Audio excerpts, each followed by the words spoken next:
અને જો હરિચંદ્રને તારામતી નારી હોત નહીં તો કોઈ હરિચંદ્રને ઓળખે નહીં. અરે શેઠ સગાળછા વાણીઓ થઈ ગયો, એના ઘેરે જો ચંગાવતી ન હોય તો સગાળછાને કોઈ ઓળખે નહીં. 14 બ્રહ્માંડનો નાથ રામ, જેના ઘરમાં સતી સીતા જેવી નારી ન હોય તો રામને કોણ ઓળખે? એમ આર્યું છે ધર્મ નામને જાણવા માટે.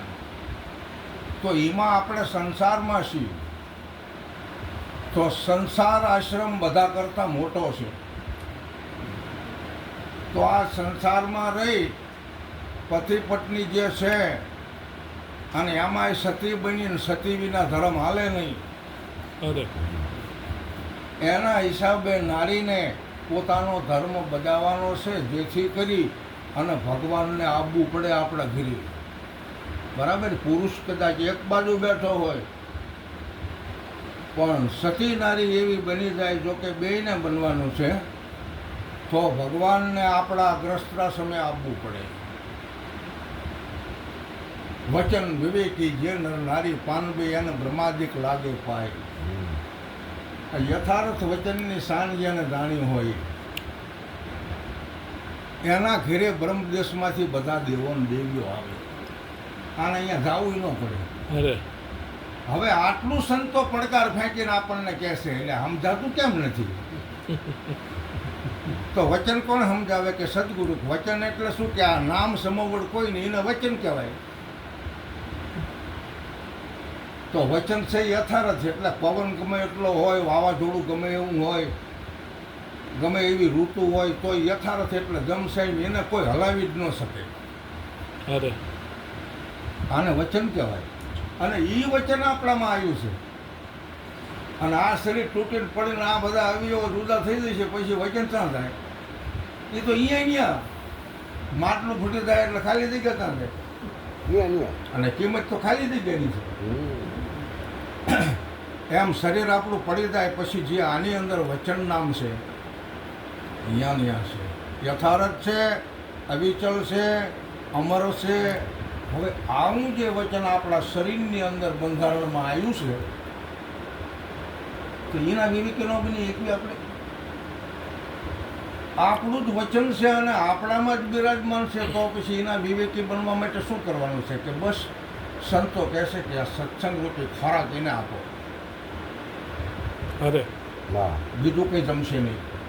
32 ભાઈના ભોજન તો આ શરીર રૂપે કોથળો છે ને એમાં ભરવાનું. બાકી આમાં જે વચન નામને આત્માની વાતો છે એનો ખોરાક સત્સંગ છે, એનો ખોરાક વચન છે, વચનનો ખોરાક વચન છે અને વચનને ખોરાક સત્સંગનો છે. જ્ઞાન ધ્યાન સંત રાગ પહોંચે નહીં વૈરાગ, ભોજનિયા જેને ભાવે નહીં, જેને વચનનો આહાર. તમે જોજો આમાં જંત્રીનો વગાડનાર કોણ છે?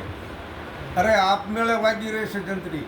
અરે અરે હા, નહીં ડંકો, નહીં ઝાલડી, નહીં બજાવનહાર, અને અખંડ કાયમ ઝાલડી વાગી રહેશે, વિના ટકોરે વાગે છે. સાંભળ્યું હોય ને, રાત્રિ અડધી વીતી જાય અરે પછી પદ્માસન લગાવીને બેસવું કે ખરેખર જે બ્રહ્માંડમાં ઝાલરું વાગે છે એવી આપણા પિંડમાં વાગે કે નહીં. પણ અભ્યાસ કરવો પડે. અરે બરાબર? અભ્યાસ કર્યા વિના આપણી નાડી શુદ્ધ થાય નહીં, અને નાડી શુદ્ધ વિના આપણને આ જ્ઞાન પ્રાપ્ત ન થાય. તો આપણને નાડ્યું મળી છે એને શોખી તો કરવું પડશે. આમથી રગું શોખી ન હોય ને લોહી મેલ પર જાડું થઈ જાય, પછી સ્ટેન્ડ મૂકવા જવું પડે છે. ફલાણાનું કે લઈ ગયા દવાખાને બલૂન ચડાવ્યું છે, હે શું કામ? કચરો આવી ગયો નસમાં. તો આપણને મળેલી જે નાડ્યું છે એને શુદ્ધ કરવી તો પડશે ને. અરે જ્ઞાનથી તો એટલી બધી શુદ્ધ થશે, એમાં બલૂનની જરૂર ન પડે. હા, પણ કેવી રીતે કે અભ્યાસ કર્યા વિના એ પાનભાઈ આપણી નાડી શુદ્ધ નહીં થાય, અને નાડી શુદ્ધ વિના અભ્યાસ જાગશે નહીં. અરે એમ જાણવું નક્કી નિર્વાણ. ગંગા સતી એમ બોલ્યા આ ખેલ છે ખાંડા કેવી થાય. થોડોક આકરો ખેલ છે પણ આમાં આપણે કોઈ બેલેન્સ કરવું પડતું નથી. આ તો આપમેળે કરવાનું છે ને, આમાં બજેટ ભરવું પડે, આપમેળે કરવાનું છે.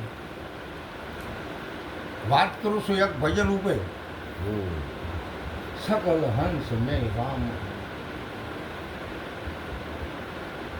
सकल हंस में राम हमारा,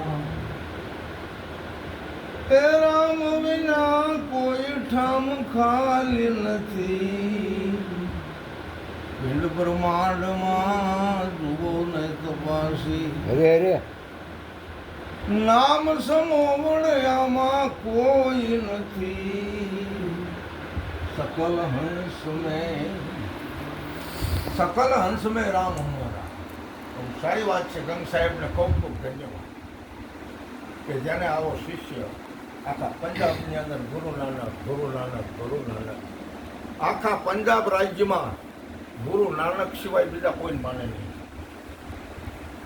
તો ગુરુ નાનક જામના ગુરુ કવિ ગંગ, અને જેને લખ્યું છે તમે જુઓ. ગંગ તરંગ પ્રવાહ ચલે તો કે કુંભ કો નીર પિયો ન પિયો, હૃદય બસે રઘુનાથ તબે તક और को नाम लियो न लियो, कर्म संजोगे सुपात्र मिले तो कुपात्र को दान दियो न दियो. कवि गंग कहे सुन शाह अकबर, एक मूर्ख मित्र कियो न कियो. અરે ગંગ તરંગ પ્રવાહ ચલે. અરે આ જ્ઞાન ગંગાનો પ્રવાહ ચાલુ છે ને એમાં શા માટલાના પાણી પીવા જવું? આખો ગંગાનો પ્રવાહ ચાલુ છે એટલે આટલો પાણીમાં જઈને ખોબે ખોબે માંડ પીવા. અરે ગંગ સાહેબ આવું કે છે કે ગંગ તરંગ પ્રવાહ ચલે. ગંગા નદીના તરંગો ચાલુ છે અને એ કેળામાં પાણીમાં જઈને માંડ પીવા. અને પછી જો એને આળસ હોય ને ખોબો આમ કરીને ન થઈ શકે એવું તો તરસો જ રહે ને. નદી કિનારે કોઈ ન ઊભો, એની તરસ્યા ન છે પાણી, કાં તો એનું અંગ આળસું અને કાં તો પામર પાણી. એટલે આ નદીમાં જઈને ઊભો છે તોય પાણી નથી પી શકતો. ગંગ સાહેબ કહે છે ગંગાનો આ પ્રવાહ ચાલુ છે અને એ તમારે પીવાનું છે. ગંગ તરંગ પ્રવાહ ચલે તો પછી કુંભકો નીર પીવો ને પછી એવા માટલા કુંભનું પાણી શું કામ પીવાનું? આખી નદી હાલી જાય છે. હૃદય બસે રઘુનાથ તબ ઓર કો નામ લિયો ને લિયો. એટલે તમારામાં જ રામ બિરાજમાન છે, તમારે બીજું કયું નામ લેવા જવું? પણ આમ જુઓ બીજે નામ લેવા જાવ છે. જય ફલાણા દેવ, જય ફલાણા દેવ, જય ફલાણા દેવ. દરદ એટલા દેવ અત્યારે જેવા દરદ થાય ને એવા દેવ હોય. હવા ચડની હુકડી કરી હવા મળની. મારું આ દુઃખ આવ્યું છે દૂર થઈ જવું જોઈએ અને થઈ જાય. આર્તનાથ છે ને તો અહીંયા પાછું કરે. વાત શું કરવા માગું છું કે પોતાનામાં બિરાજેલ રામ છે અને અહીંયા નથી જવું. બાકી બીજે જવું છે આપણા સ્વાર્થ માટે. આપણને કંઈક થયું હોય તો જ માનતા રાખ્યું, અમતા કોઈ રાખે નહીં. મારું આટલું કામ થઈ જાય તમે હવામાનનો તાવો કર્યો એટલે એમાં તો મને પછી છે ને મારે તો વર્ષો ઘણા થયા ને એટલે પછી મને એવો વિચાર થાય ને પછી એમ હું તો કહું કે ભાઈ તાવા તો સબ કરે પણ પસ્તાવા કરે નહીં કોઈ. અરે અરે તાવા તો સબ કોઈ કરે પણ પસ્તાવા કરે નહીં કોઈ. અરે જો એકવાર પસ્તાવા કરે ને તો એને જન્મ મરણ ન હોય. અરે બરાબર. ઓલો તો તાવો આપણા કામ હાટો કરવાનો છે અને મારી જમીન લે એમાં કોઈ નામ નથી. હું માનું છું હે જગજનની હે જગદંબા, માત ભવાની મન ચરણ મળે જે.